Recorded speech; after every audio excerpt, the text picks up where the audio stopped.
Zara गिगन मंडल में डेरा रे रो। राम जी सिमरत है, ताकतवान है, सामर्थ्यवान है। हम निर्बल है, मगर हम बल लाते हैं, यही दुख का कारण है। महाराज कहते हैं कि मैं निर्बल बलहीन हूँ, मोय सजियन काई। मैं निर्बल बलहीन, मोय सजियन काई।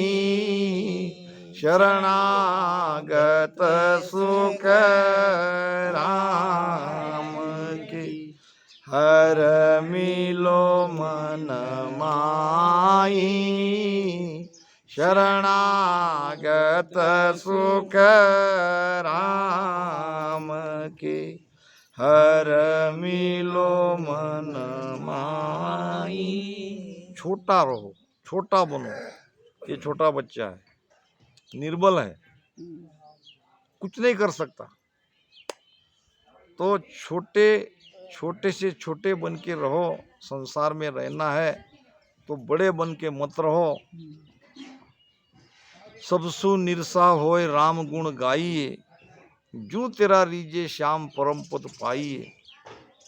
तुकाराम महाराज कहते कि लहानपन देगा देवा, मूंगी साकरे सा रवा। लहानपन देगा देवा है ने, मुझे छोटा बनाओ। शरीर तो बड़ा हो गया, मगर हम बड़े नहीं होना चाहिए, हम छोटे ही रहना चाहिए। हम छोटे हैं। लहानपन देगा देवा, मूंगी साकरे सा रवा। महापुरे झाड़े जाती, तेथे लवाड़े वाचती। बड़े बड़े बाढ़ में खड़े रहते हैं पेड़, खड़े रहते वो जड़ से उखाड़ के पानी बहा के ले जाता है अपने साथ में। महापुरे झाड़े जाती, तेथे लवाड़े वाचती। लवाड़े यानी छोटे छोटे घास, वो झुक जाते हैं। झुकते ही पानी ऊपर से निकल जाता है और फिर खड़े के खड़े हो जाते हैं। जो झुकते हैं वो पाते हैं, कुछ पा सकते हैं, और जो खड़े हैं उसको मिटने में देर नहीं लगती। इसलिए अहंकार को समाप्त करो, भीतर में अहंकार मत आने दो। देख संसार की झूठ बाजी रची, समझ जड़ जीव तू मन मेरा। महाराज फरमा रहे हैं, ये जो संसार दिख रहा है ये कैसा है? संसार कैसा है? संसार नष्ट होने वाला है, आज है कल नहीं। ये क्या है? झूठी एक दिखावा है, परमात्मा की बाजीगरी है। जैसा खेल करने वाला बाजीगर आता है और हमारे सामने पेड़ लगाता है, पेड़ को फल लगाता है, नोट बनाता है। देखा है हमने इसी गांव में, हमारे शिरपुर में पेड़ भी लगाया, उसको फल भी उसने लगा ले। तो ये क्या है? हम उसको सच मान के बैठ के खुश होते हैं। अब जब वो पैसा बना सकता है तो हमको 1 पैसा 2 पैसा क्यों मांगता? ये तो उसका खेल है, ये उसकी एक बाजीगरी है, और वो खेल बताता है, हमको खुश करता है, और हमसे जो इनाम में पैसा उसे मिलता है उससे अपना पेट पालता है। तो जैसा एक बाजीगर अपना खेल बता के हमको लुभाता है, हम तमाशगिर सब खेल को देखते हैं, खुश होते हैं। इसी प्रकार राम जी एक बाजीगर है, और ये सारा संसार उसने एक खेल बना है। ये सब उसका खेल है, और एक खेल में कोई आ रहे हैं और कोई यहाँ से जा रहे हैं। 3 लोक बाजी घर मांडी, जन्म मरण है गेलो। तीन लोक बाजी घर मांडी, जन्म मरण है गेलो, या में दुखी हुओ मत कोई, ज्ञान विचार रस लो, या में दुखी हुओ मत कोई, ज्ञान विचार रस लो, राम ज्ञान विचार रस लो। तीन लोक परमात्मा की बाजीगरी है, खेल है। ये तीन लोक में है दो दरवाजे। एक दरवाजा है आने का, यानी जन्म ले रहे हैं। एक दरवाजा है जाने का, ये कहीं नहीं जा रहे कोई। अब आने वाला इस दरवाजे से आता है बच्चा बन के, और बूढ़ा होके इस दरवाजे से जा रहा है। ये कहाँ जा रहा है? ये वापस घूम घाम के वापस इस दरवाजे पे आ रहा है। और बीच में है 84 लाख योनियां। ये दो दरवाजे है, बीच में ये जगत है। एक दरवाजे से आते हैं। हम कहते इसको बेटा हुआ, उसको बेटी हुई, हम खुश होते हैं। और ये दरवाजे से निकल जाता है, आज ये गया, आज वो गया, तो हम दुख हो जाते हैं। ये खुश होना भी भ्रम है, दुख होना भी भ्रम है, क्योंकि ये कोई कहीं जा ही नहीं रहे। ये दरवाजे से निकलने वाला अपने कर्म के अनुसार 84 लाख योनि में जाएगा। चार खानी में 30 लाख पक्षी, कीट और जलचर।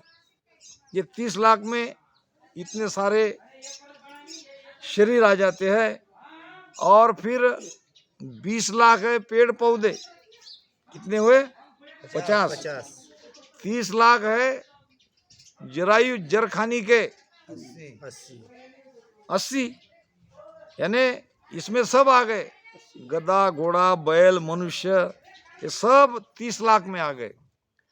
4 लाख मनुष्यों की जाति बताई महाराज ने।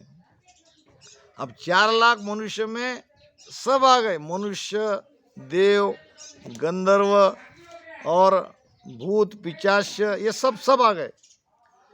तो इस प्रकार से यहाँ से जो द्वार से बाहर जा रहा है, वो कर्म के गति अनुसार 84 लाख शरीर भुगत के 43 लाख 20 हजार साल में उसको और इस दरवाजे से एंट्री है। और वापस और वो संसार में आया, गया कहीं नहीं। कर्म के अनुसार उसने 84 योनि में भटका। तो इसीलिए महाराज कहते हैं कि भटकत भटकत नीट मिलो है, मानव तन अवतारा। भटकत भटकत नीट मिलो है, मानव तन अवतारा। तो अब विवेकवान मनुष्य का क्या कर्तव्य है? क्या यही करते रहे, इस द्वार से आए, इस द्वार से जाए, और 84 में भटके, फिर और ये द्वार में आए, और जगत में आए, और जगत से बाहर निकले, और 84 में जाए? विवेकवान मनुष्य का ये काम नहीं है। कभी न कभी ये आना जाना ही हमको मिटाना है। हमको अब ये नहीं चाहिए। पुनरपि जन्मम पुनरपि मरणम पुनरपि जननी जठरे शयनम। बार बार गर्भ में आना, बार बार जन्मना, बार बार बुढ़ापा आना, और बुढ़ापा होने के बाद मर जाना। कितने बार जिएंगे, कितनी बार मरेंगे? तो कभी न कभी इसको रोकना है। तो महाराज कह रहे हैं कि इसके लिए चाहिए ज्ञान, इसके लिए चाहिए समझ। तो समझा रहे हैं कि देख संसार की झूठ बाजी रची। ये सब झूठ है। झूठो कुटुंब विषय सुख, झूठो काया माया झूठी। अब ये सब झूठ है तो झूठ में क्यों फंसते हो?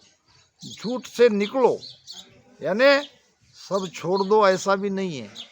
समझ लो कि एक दिन यहाँ जाना है। संसार में, परिवार में सबसे प्रेम करो, किसी की निंदा मत करो, किसी का द्वेष मत करो, किसी पे बिना कारण क्रोध मत करो, सबसे प्रेम से रहो। जाना है एक दिन, मौत को मत भूलो। तो जो झूठा है उसको झूठा समझो, ये महाराज का कहना है। महाराज ये नहीं कह रहे कि भाई सच्चा है और सच्चे को झूठे मानो। जो चीज झूठी है, जो नश्वर है, जो जाने वाली है, जो मिटने वाली है, उसको उसी नज़र से देखो, तुम कभी दुखी नहीं होगे। भगवान गौतम बुद्ध के पास एक आदमी आया, कहने लगा, भगवान मैं बहुत दुखी हूँ, मेरे अंदर इतना दुख है, इतना दुख है, मुझे लगता है कि मेरे जैसा संसार में कोई दुखी ही नहीं है। तो मेरे दुख के दूर करने का कुछ उपाय है? तो भगवान ने कहा, बिल्कुल, अभी क्या अभी तुम्हारे सारे दुख दूर। तो कहने लगा, हाथ जोड़ के, जल्दी बताओ उपाय। बैठो, बताता हूं। हम दुखी क्यों हैं? दुखी होने का एक ही कारण है, मोह। मोह ही दुखदाई है। मोह का हटा दो, आज अभी यहां सुखी हो, यहां, घर जाके नहीं। मोह किसको कहते हैं? मेरा, ये मेरा बेटा, ये मेरी बेटी, ये मेरा पोता, ये मेरी पोती, ये मेरा पति, ये मेरे पिता, ये मेरे माता, ये मेरा भाई, ये मेरी बहन। ये मोह में जीव फंसा है। प्राणियों के अंदर इतना मोह नहीं है। देखो प्राणी कितने सुखी है। ये देखो, ये जा रहा है हमारे सामने से। एक गाय अपने बछड़े को 1 बरस तक दूध पिलाती है, 1 बरस तक लाड़ प्यार करती है, उसको चाटती है। जब दूध टूट गया तो फिर वो धीरे धीरे अपने बच्चे को भूल जाती है, विस्मरण हो जाता है, उसको पता भी नहीं चलता कि ये कोई मेरा बेटा था। फिर दूसरा आया, उस पे उसका मोह लग गया, पहला वाला छूट गया। तो मोह के कारण प्राणी सुखी है और हम मोह के कारण दुखी है। मोह को छोड़ दो, कोई किसी का नहीं है। ना कोई तेरो, ना तू काहू को, ना कोई तेरो, ना तू काहू को।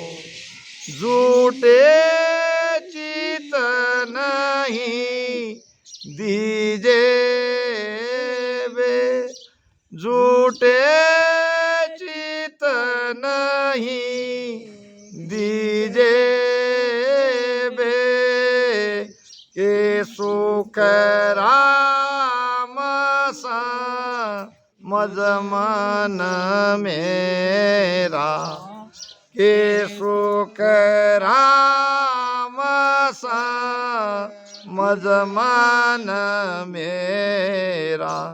हर भोज विलंबन कीजे बे, हर भोज विलंबन कीजे बे। महाराज आपके सामने ज्ञान रूपी आरसा बता रहे हैं कि इसमें देखो, किसी का बेटा बहुत अच्छा है तो इसका मतलब आपके भाग्य अच्छे हैं, आपका कर्म अच्छा है तो बेटा आपका अच्छा हुआ। क्योंकि हम संसार में आए इसलिए है कि लेना देना, कर्म का बदला चुकाना। जैसे एक हाट रहती है, बाजार रहती है। कल जैसा जवले का बाजार था तो लगभग 25 गांव के लोग आए थैला लेकर। अब जिसको जो चाहिए था वो उसने ले लिया। 12 बजे से 6 बजे तक खरीदारी हुई। 6 बजे के बाद कोई नहीं रहा वहाँ। जो भी थे दुकानदार सब अपने अपने दुकान जैसे जिसमें आए थे उसमें बचा हुआ सामान वापस लेके निकल गए। तो ये जगत, ये हमारा परिवार एक बाजार है, एक हाट है। अब इसमें आए हैं बदला चुकाने के लिए। किसी को हमारा किया हुआ उपकार अगर चुकाना है तो वो अच्छा बेटा बन के आएगा और हमारी सेवा करेगा, और वो बदला खत्म होते ही चला जाएगा। किसी का कर्ज हमारे ऊपर है, हमने किसी का पुनर्जन्म में बुरा किया है तो वो बेटा होके हमको दुख देगा, तकलीफ देगा, पीड़ा देगा। तो अच्छे बेटे की अच्छाई सहते हो तो बुरे बेटे की बुराई भी सह लो, वो भी तो बदला ही है। ये एक सत्संगी था, हरदम सत्संग में जाता था, और सत्संग में ये ज्ञान मिलता ही है। ज्ञान धारण करना जरूरी है, ज्ञान को अपने अंदर उतारना जरूरी है। तो यही कर्म की बात हो रही थी, बदले की बात हो रही थी। घर परिवार में किसी की पत्नी सुंदर तो किसी की पत्नी कुरूप, किसी की पत्नी शांत स्वभाव की तो किसी की झगड़ालू तो किसी की क्रोधी। ये जो है हम कहते हैं कि भाई हमारे साथ ये क्यों है, तो वो सब हमारा बदला है, वो बदला चुकाना पड़ेगा। त्यागन किया रहे सिर बदलो जन्म दूसरों लूटे, यानी जो आपके साथ आज हो रहा है वो होने दो, हो जाने दो जो हो रहा है वो। अगर बचोगे टालोगे तो दोबारा जन्म लेना पड़ेगा, क्योंकि वो कर्म तो चुकाना ही पड़ेगा। तो वो सत्संगी बूढ़ा व्यक्ति था 75 साल का। तो जब बेटा घर आता तो उसको लात से मारता था, पीटता था। तो बेटे को कहता था, बेटा तुम्हारे पैर नरम है, तुम्हें लगी तो नहीं कुछ। सत्संग का ये गुण है, जो भी हमारे जीवन में सुख दुख मिलता है उसको भुगत लो, इसका कारण हम ही हैं ऐसे मान के चलो। तो देख संसार की झूठ बाजी रची, ये सब झूठ है, सारा झूठा खेल है। समझ जड़ जीव तू मन मेरा, हे जीव तू जड़ है, जड़ नाम अज्ञानी मूर्ख ना समझ। तू समझ नहीं रहा है, तू इसमें फंस रहा है, इसमें तू मेरा मेरा कर रहा है, इसको सच मान के बैठा है। सच माना तो दुख भोगना पड़ेगा। संसार से ऐसे अलग हो जाओ कि संसार जैसा आड़ पक्षी जल में तैरता है। आड़ नाम का पक्षी है, पानी में रहता है, पानी में ही सोता है, पानी में ही तैरता है, सब कुछ पानी में करता है, पानी की एक बूंद भी उसे नहीं लगती।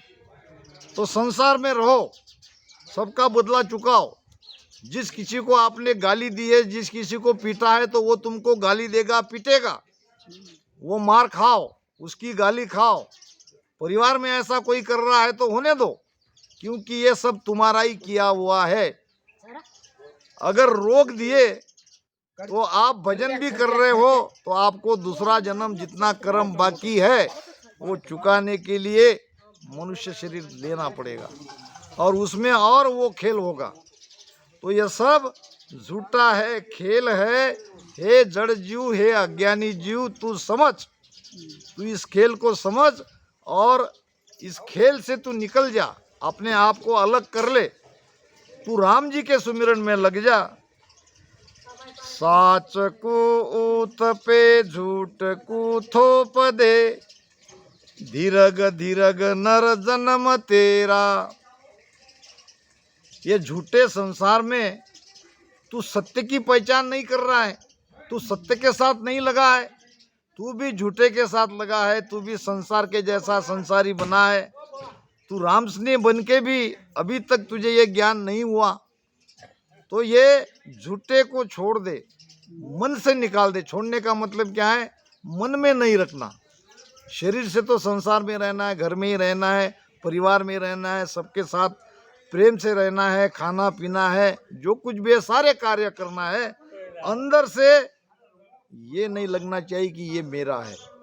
जैसे दाई रानी के बच्चे को अपना दूध पिलाती है, मगर क्या उसे ये पता नहीं रहता कि ये बच्चा मेरा नहीं, मैं दूध पिला रही हूँ, बेटे से ज़्यादा प्रेम कर रही हूँ, नहला रही हूँ, खिला रही हूँ, सब कुछ कर रही हूँ, मगर ये बेटा मेरा नहीं है।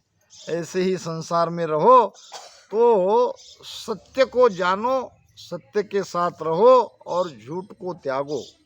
साच को ऊत पे झूठ को थोप दे, धीरग धीरग नर जन्म तेरा। हे मनुष्य, तेरा जन्म धिक्कार है।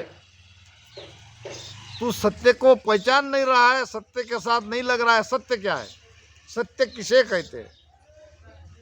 सत्य उसे कहते हैं जिसका त्रिकाल में अभाव नहीं, जो कल था, आज है और कल भी रहेगा, उसे कहते हैं सत्य। अब सत्य क्या है? ये शरीर में देखो, राम राम, शरीर में देखो, क्या ये शरीर सत्य है? ये तो आज है, कल नहीं। अगर शरीर सत्य रहता तो हमारे परिवार के कई लोग हमसे बिछड़ गए। क्यों? ये सब असत्य थे, ये सब माया थे, ये कल थे, आज नहीं है। अब आगे रहेंगे कि नहीं रहेंगे ये भी पता नहीं। आज ही जब हमारे आँख से वो दिख नहीं रहे हैं, कल तक वो हमारे साथ थे, ये भूतकाल हो गया। कल सब कुछ सब ठीक था, आज सब खत्म हो गया। क्योंकि ये शरीर से जो हमने संबंध बनाया था, ये शरीर का नाता झूठा है। फिर सत्य क्या है? जो हमसे बिछड़ गया उसकी आत्मा सत्य है, वो दूसरा शरीर धारण करेगी। अभी हम यहाँ बैठे, हमारी आत्मा सत्य है, ये आत्मा ही परमात्मा है। ये सत्य को समझो, सत्य को खोजो, सत्य के साथ रहो और झूठ को छोड़ो। क्योंकि झूठ को सत्य मानोगे तो दुख होगा। तो साच को ऊत पे झूठ को थोप दे, धीरग धीरग नर जन्म तेरा। जल की बूंद सु पिंड पैदा कियो, रिजक ही आन कर तो ये देवे। अब देखो, किसने पैदा किया? हमारे माता पिता ने क्या पैदा किया? माता के 3 गुण, पिता के 4 गुण, इससे ये शरीर पैदा हुआ। माता पिता ने शरीर को पैदा किया, शरीर में जान डाली उस राम जी ने। और वो भी कैसे? जल की बूंद सु पिंड पैदा कियो। पिंड भी पैदा कब हुआ? शरीर भी पैदा कब हुआ? आकार पैदा कब हुआ? ये देखो, एक पानी की बूंद से, एक बूंद को जब माता के गर्भ में राम जी ने डाला, जिस प्रेम से पिता के भ्रुकुटी से माता के गर्भ में हम आए, वो पानी ही तो था, वो जल ही तो था।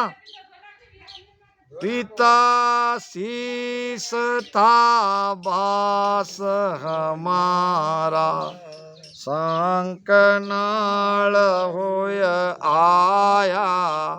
माता गर्भ लिया बसेरा, वहाँ मैं जीव कहाया। कहाँ थे हम? जब शरीर नहीं मिला था तभी तो हम थे। हमारी धारणा क्या है कि माता पिता ने हमको जन्म दिया, नहीं तो हम थे ही नहीं। हम थे मगर हम आकार में नहीं थे। तो कहाँ थे? यहाँ थे, अपने पिता के भ्रुकुटी में, और फिर प्रेम से आए माता के गर्भ में। अब वो बूंद, वो पानी माता के गर्भ में पड़ते ही फिर परमात्मा ने आकार दिया, धीरे धीरे धीरे धीरे। एक एक महीने में अलग अलग इंद्रियां तैयार होती है। 7 महीने में पूरी तरह से हम तैयार हो जाते हैं बाहर निकलने के लिए। 7 महीने में माता को पता चलता है अंदर क्या क्या हो रहा है। तो इस प्रकार हाथ, पैर, मस्तक, नाक, कान, आँख, ये सारी इंद्रियां एक एक महीने में बढ़ने लगती है। फिर बाल आते हैं और फिर 7 महीने में पूरी तरह से तैयार होके हम बाहर निकलने के लिए तैयार हो जाते हैं। तो ये सब कारीगिरी किसने करी? राम जी ने। जल की बूंद सु पिंड पैदा कियो, हम कर सकते क्या? हमारे से नहीं होता। तो हम क्यों ये भार अपने ऊपर ले रहे हैं कि हम ही करता है, हमारे ही कारण हो रहा है, हम नहीं रहते तो क्या होता? हनुमान जी को हमेशा लगता था अगर मैं नहीं रहता तो क्या होता, मैं नहीं रहता तो क्या होता। जब एक बार देखा उसने अशोक वाटिका में, समुद्र पार तो हनुमान जी ही गए थे। राम, लक्ष्मण और सभी वानर सेना सागर के इस तट पर थी और सागर के उस तट पर था लंका। लंका का राजा था रावण और रावण की कैद में थी माता सीता। अब कौन कूद सकता है, इतनी ऊंची उड़ान किसकी है? तो सबने कहा हनुमान जी को, ये तुम ही कर सकते हो, तुम्हारे अंदर ये ताकत है।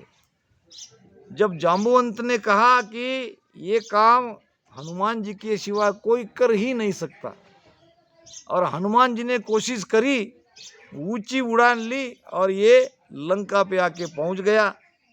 लंका पे आके पहुंचते ही अशोक वाटिका में माता सीता को रोते हुए देखा और फिर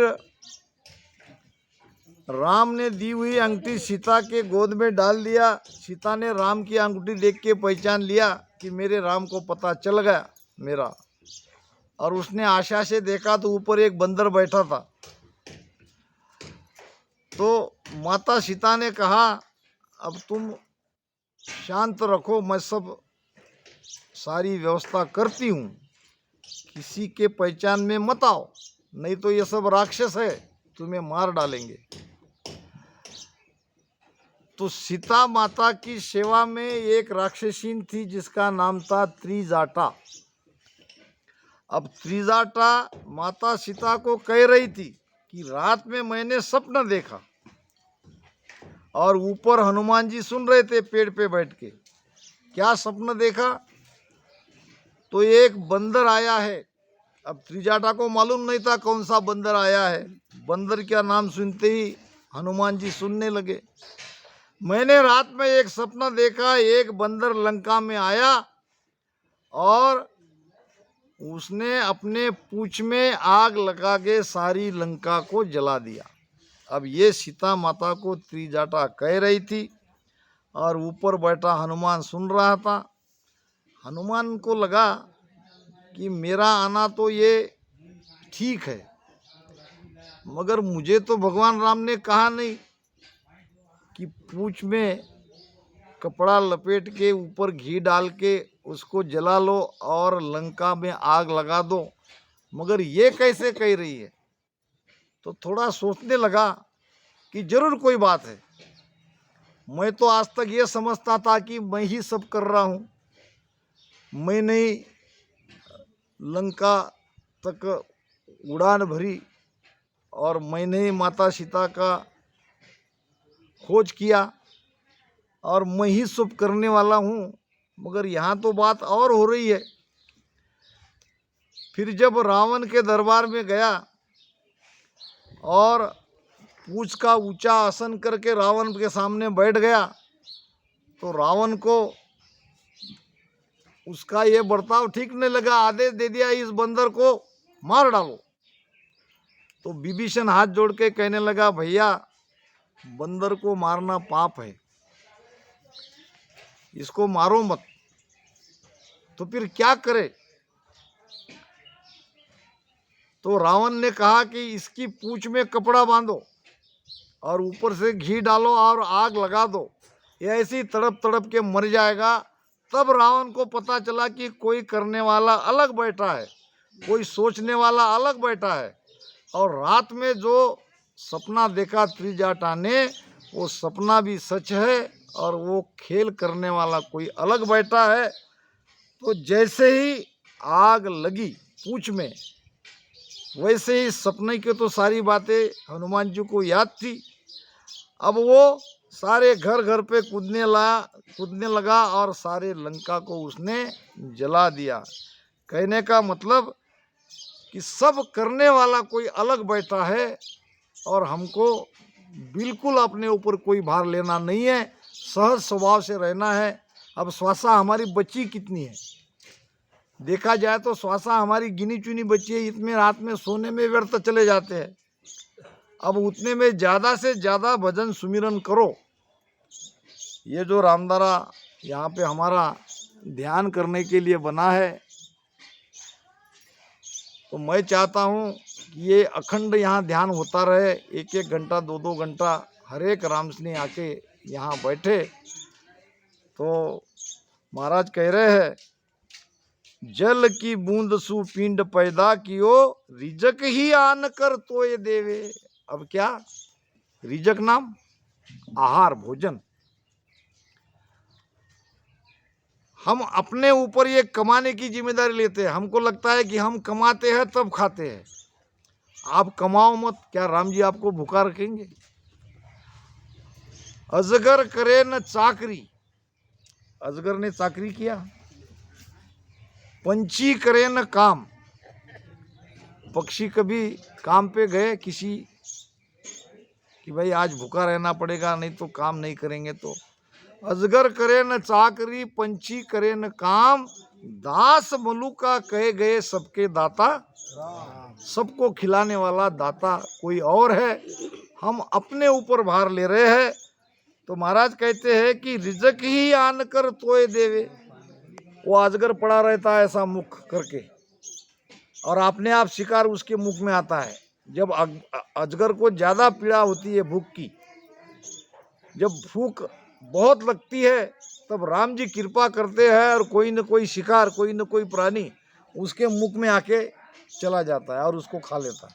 उसको कुछ करने की आवश्यकता नहीं, और हम ये मान के चलते हैं कि हमारे बिगर होता नहीं। बस यही है दुख का कारण। घाट ओ घाट में राम रीछा करे, ताय को नाम तू नाय लेवे। घाट वो घाट क्या, ये जीवन है। जीवन में सुख दुख आती है, और जब दुख अति पीड़ा से हम दुखी हो जाते हैं तो दुख पे मरहम भी वही लगाता है। ऐसा लगता है कि अब ये संसार में कुछ नहीं बचा, दुख ही दुख है, हमको मर जाना चाहिए, नहीं रहना। ऐसा समय आता है, किसी की पत्नी चली जाती है, किसी का पति चला जाता है, माता चले जाते, पिता चले जाते, कितना दुख होता है उस समय। तो वो दुख अलग रहता है। तो जितना दुख उस समय होता है, ये दुख से पार करने वाला भी राम जी है।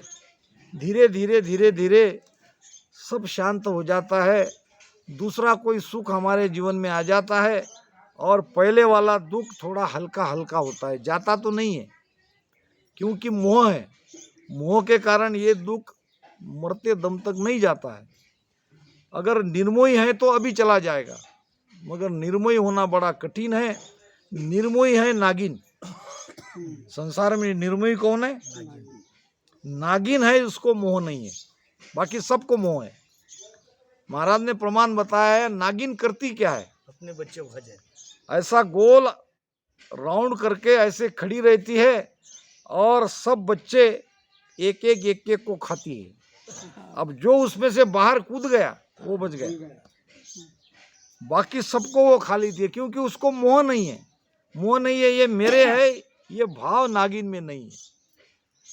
तो जब तुम नागिन बनोगे तब तो निर्मोही होगे। तो आज निर्मोही हो जाओ, आज मोह को हटाओ। तो इस प्रकार